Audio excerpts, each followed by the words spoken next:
Humans make mistakes. Cops are human. Cops make mistakes.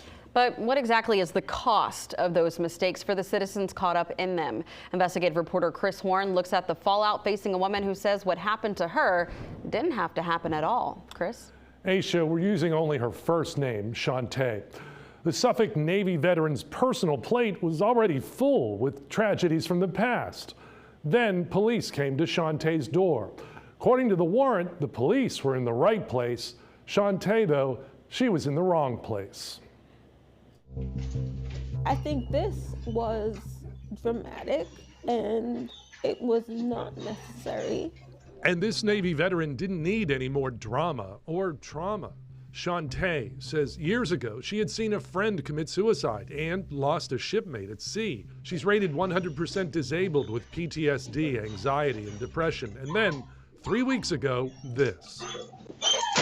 And I actually opened the door and I saw all these guns in my face.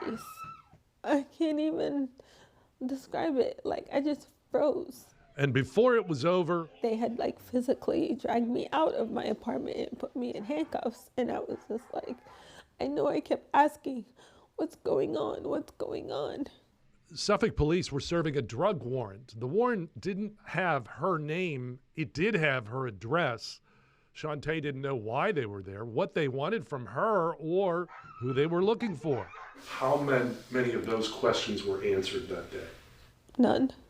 When it was over, she was left to pick up the pieces of her battered psyche, not to mention her 2 destroyed cameras. The suspect for whom Suffolk police were searching had once lived at her address. What is it that they failed to do that ended up costing you money, emotion, trauma? I'm coming up on living here a year.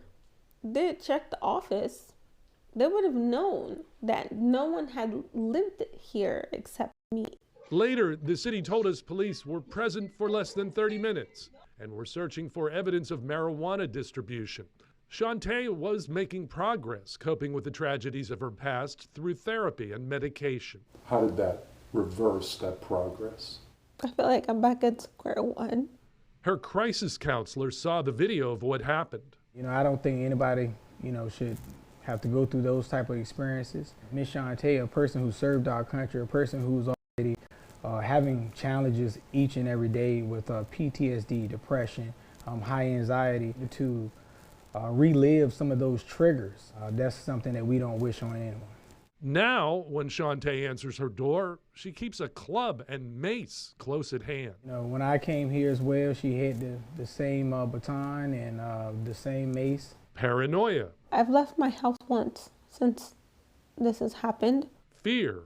I'm actually scared. And now, anger following an apology from the city for what it calls the inconvenience. My life and my safety is not an inconvenience. Somebody needs to step up and stop using that word inconvenience. Because when you come into someone's home and you not only physically rip it apart, you rip their safety apart too. Now, Shantae has filed a claim for her damaged property, but we found out in the past hour that it's still unclear whether she'll get reimbursement. She says she spent $230 replacing the 2 damaged cameras. Shantae says she wants to sue the city, but as we've seen in other similar cases, the city will likely claim sovereign immunity. Chris Horn, 10 on your side.